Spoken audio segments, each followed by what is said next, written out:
Hello, today we are going to be going over the ins and outs of how to use LocalHop.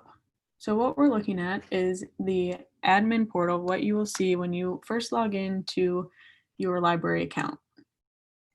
You'll create a profile with your library name, a description of your library, contact information, a logo, a banner image, and your address.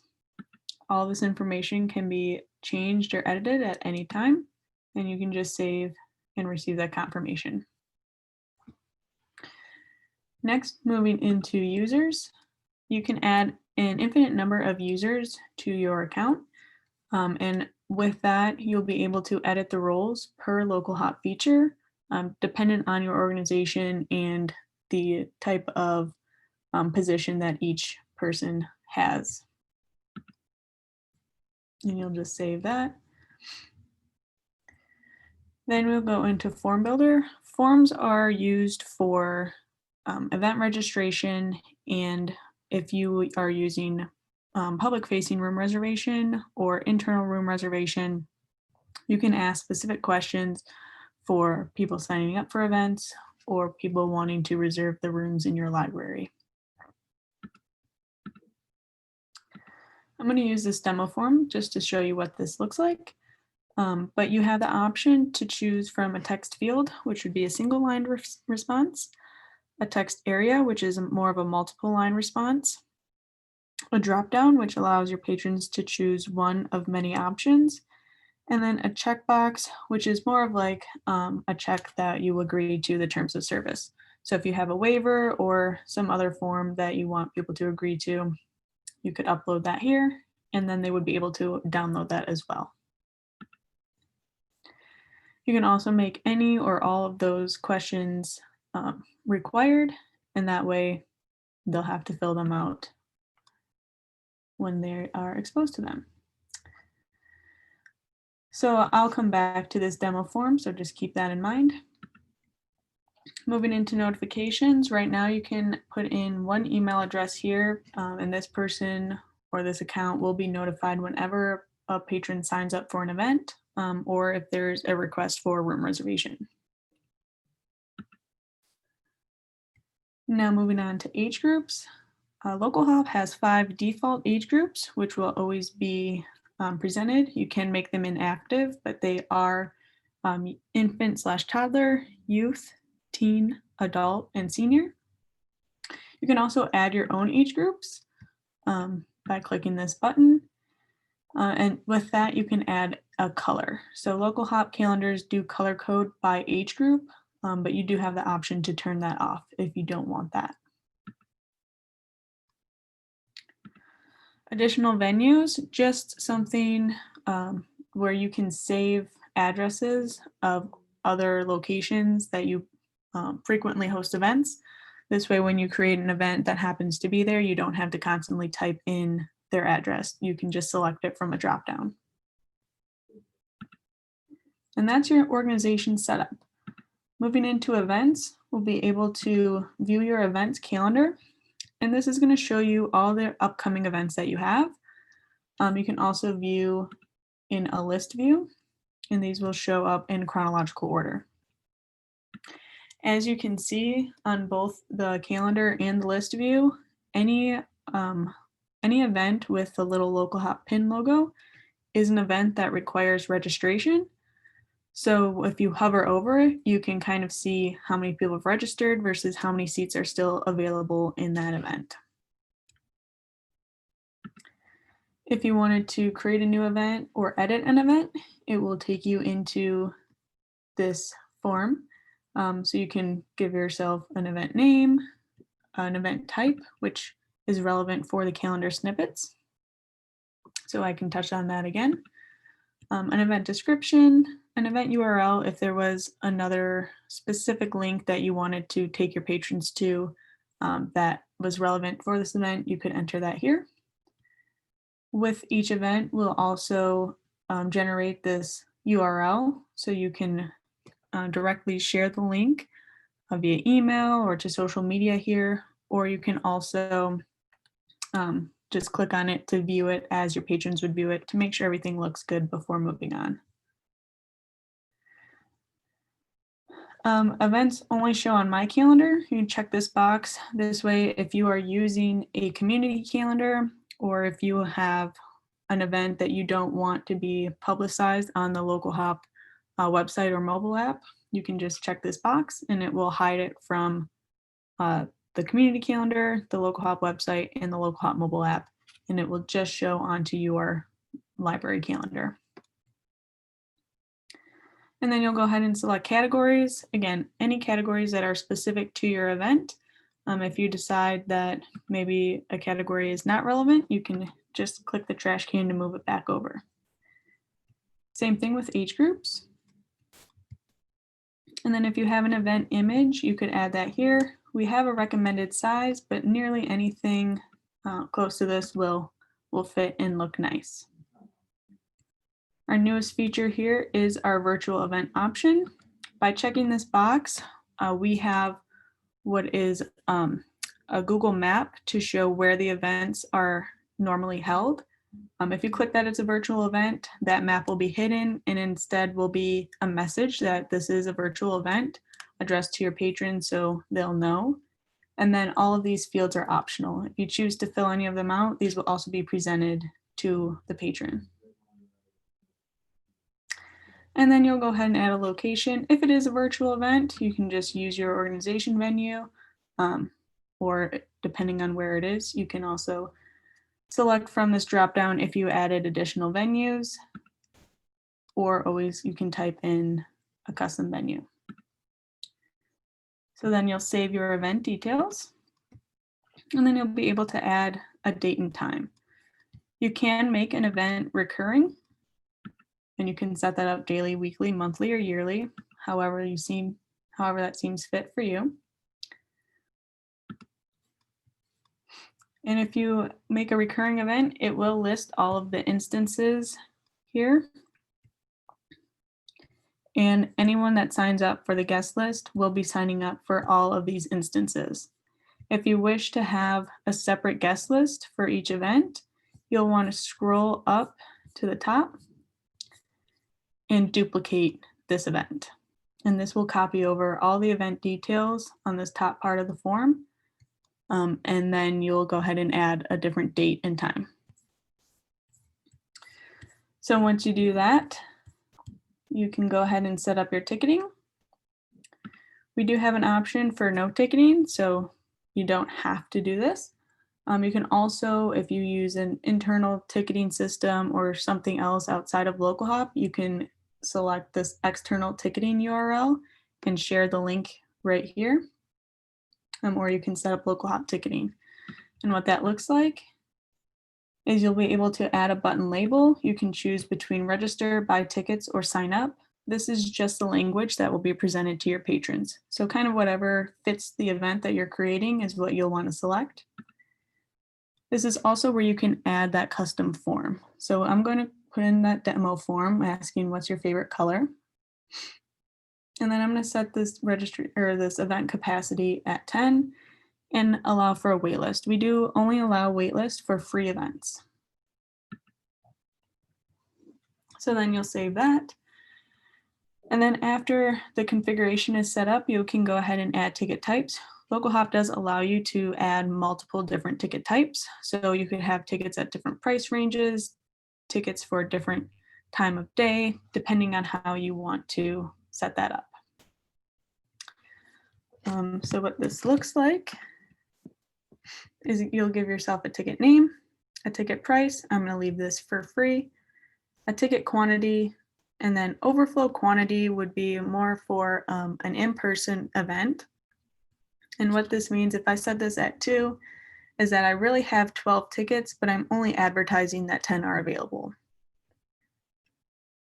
After that, you can set up a little description, and then your registration start and end time will default to become available at the time that you're creating this event and become unavailable at the time that the event starts.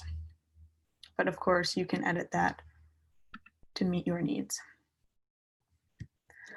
Once you have this set up, you can go ahead and view the guest list as your guests start signing up. And this is what it will look like. You can click on the name and see all those custom form responses. You can also download to print. It will download to a CSV file, and all of those custom questions from the form that you attached will also be included. Moving into your calendar snippets. So with LocalHop, you have the option to add a My Calendar, which is just your library's events, and a community calendar, which would automatically pull in your library events and other organizations that have a free LocalHop account that you've allowed to join your community calendar. And what I mean by that is here, when you have this community calendar, you have the option here to add any other organizations or libraries, anything like that that you want. And you just hit save. For all the calendars, LocalHop provides a code snippet. All you have to do to get this on your website is select the code, copy and paste it right onto your website. We do have a full calendar, which is your basic month view calendar, a mini calendar, which is just a shrunk up version of that. So you can put it maybe on your home page. And then we have a mini list, which you can put in a panel view or a list view. The panel view is more horizontal and does include images of the event if you put those in. And the list view is your regular vertical list view. You have the option to decide how many events are shown at a time and if you want to add a little description underneath that or not.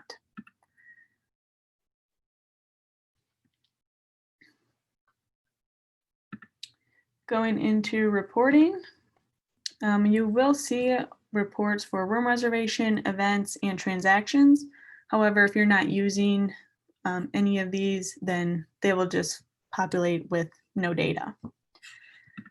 So looking at the event report, all of your events will appear in chronological order and will give you all the information that you've inputted into the event, and will also let you know when it was created, when it was updated, if it was edited at all, and then if there was ticketing, you would be able to see all this information. If there was pricing, you would see that as well. Moving into our room management and our room reservation software. The room setup may be the most tedious of tasks, but once you have it set up, it's very seamless. What that looks like when you're creating a room is you'll add a room name, a room type, and then a little description of the room. Here's where you can add that form if you wanted to collect specific data from your clients or from your patrons. You can also add a fee if you're charging for a room. And remember, as an admin, you always have the right to override any fee that is placed. You can allow the public to request a room. If you do that, you can require approval for those requests. We do allow you to decide if you want requests to be welcome for after hours, if you're going to require a deposit. Maybe this room has a maximum block time. So say this room can only be reserved for 2 hours at a time, maybe only 1 hour at a time. And same thing for prior create time. If you're requiring your patrons to make a reservation request, then they can, or you can set it up so that they have to create it at least 2 days in advance, or 2 months in advance, 2 weeks in advance, however you want to set that up. Same thing with editing and cancellation. So then you'll just save that data and you can go ahead and add room availability. We do availability by day. So you can make rooms available from the time you open to the time you close, or however you do it at your library. You can also set up multiple availability hours. So you can see on Saturday, we are open from 10 until 2, and then we close for cleaning from 2 to 3, and then we open up again from 3 to 5. So this room is not available on Saturday from 2 to 3.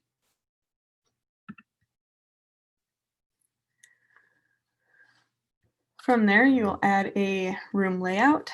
LocalHop does have 5 default layouts and images.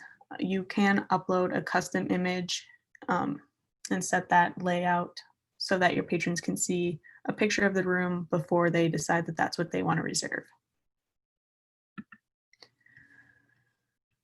And then you can add room equipment. So this is any fixed equipment or any equipment, sorry, that is fixed to the room. So a projector mounted to the wall or the ceiling, a whiteboard mounted to the wall, maybe if there's a TV, anything like that. With that said, we do have portable equipment, and this is additional equipment that can be reserved with a room reservation. So if you have a fan that maybe someone can rent, a whiteboard, extra chairs, you can add a fee for any of this equipment and a little description if necessary.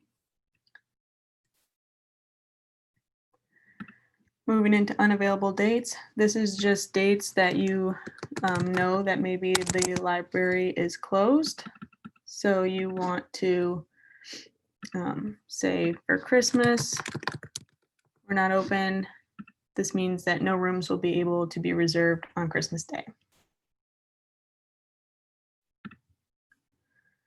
Terms of use, if you have a room policy, you can upload this here. Now, if you are allowing patrons to make requests for reservations online, they will have to check the box that they agree to your room policy.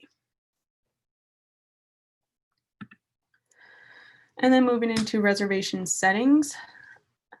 These are settings that are agnostic across the library rather than on a room by room basis. So you can set the number of active reservations that a patron can have. So maybe they're only allowed to have 1 active reservation or 2 active reservations. If you're limiting that, then maybe you're also saying that they can only have maybe 2 reservations per day. So they're allowed to have 1 reservation per day or 2 reservations per day. Again, completely customizable based on the needs of your library. Reminders are, again, if you are choosing to allow your patrons to request reservations online, your library staff will be notified when a request is submitted. And if that request is still sitting in pending status for 1 day, then a reminder will go out. If 8 hours later it's still in pending status, a second reminder will go out. These times can be adjusted, again, depending on the needs of your library. Facilities reminder email. If your library has a facilities team or 1 or 2 people, maybe on a facilities staff that would need to be notified of room layouts, anything like that, when the reservations are, you can have these sent out automatically. So if I choose 1 day, that's 24 hours. This email will go out around, I think, 3 or 4 a.m., usually a time where not much activity is going to be happening. So they will get at that time the upcoming reservations for the next 24 hours. Same thing if I set it for 2 days, it would be the upcoming reservations for the next 48 hours. And then every 48 hours, that email would be sent out to anyone who is on the facility staff. And then right down here is the link that you can put on your website so that your patrons can come and request reservations from your library. This is what it will look like for them. This is what they will see. There's a little key here to let them know what they're looking at. And they would be able to select a time. So just to show you what this looks like, we'll reserve meeting room 1. They will be prompted to log in to LocalHop just to reserve a room. This is so that when, or if you have any of those parameters set that they can only request or only have 1 active reservation at a time, or 1 active reservation a day, anything like that, we can regulate it. This also allows your patrons to go into their LocalHop account and make any edits, pay for rooms, and see what's upcoming. They can also view any events that they've signed up for, even though they do not need an account to register for events. Here's where they can see any optional equipment that is available at the time of their reservation, so they can add that if needed.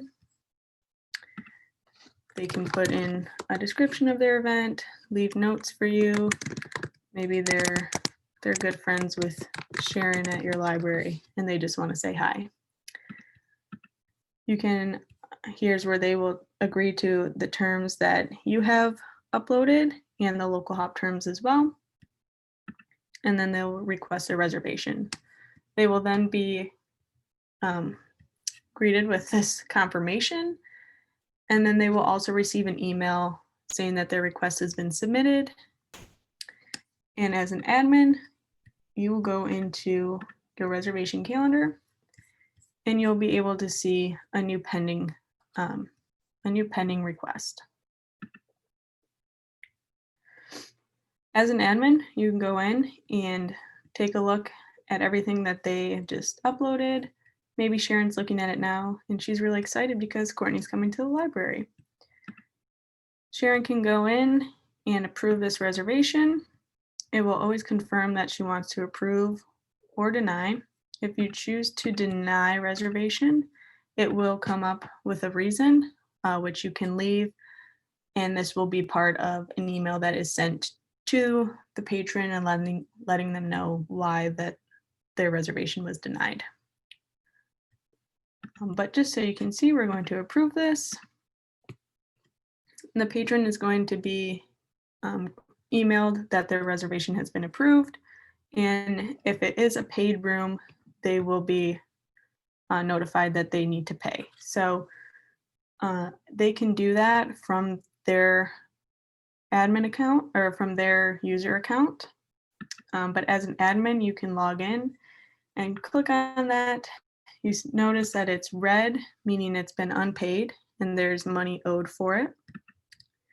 But again, as I said, as an admin, you can kind of go in and you can override the price. So you can give a percentage off, or you can give a custom dollar amount off. I'm going to discount this 100%, apply it, reserve.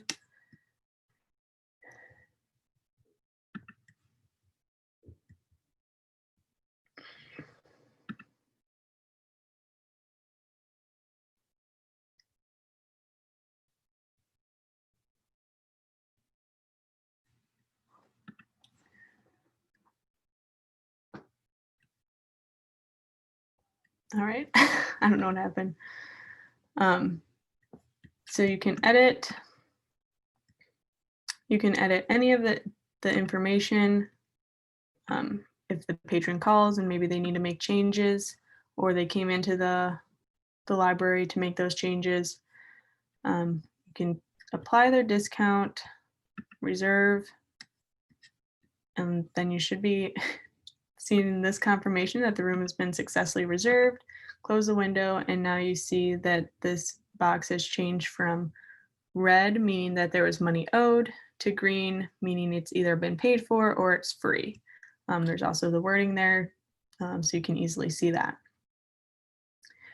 Also, as an admin, when you can see on your day view any times, any rooms that are available, you can just select there and create a reservation right from here. You can also go to this Create Reservation tab and build out a reservation that way, whether it's for an internal meeting or if you need space for any of your library programs. Those are two ways to do that. You can also search for reservations, anything that's upcoming. If your patrons call, maybe they want to edit something, this is a quick way to search for that. and to go through the editing process. Another thing to note in your billing and payments with your account, if you're going to be doing any sort of um, payment exchange for either tickets or for your room reservations, you do need to input your merchant account and your payout information. And this is the way that we ensure that your bank account will be paid the proper money that you're owed. You can also go into your transactions and you'll see any time that money was paid by a patron and any time that that money was sent into your bank account. We do use Stripe on the back end, and they will do a payout every 24 hours unless told otherwise. So for the most part, you will be seeing a deposit into your bank account every day, again, depending on how many events and how many transactions your library will have. You can also go into your billing plan to see what you're using, when your period of performance ends, and if you need to upgrade your plan, you'll have an option to do that as well. It will contact LocalHop and you will go through the process to do that with one of our account managers. And that is everything. If you guys have any questions, feel free to reach out to LocalHop, and it's been a pleasure showing you how to use our services today.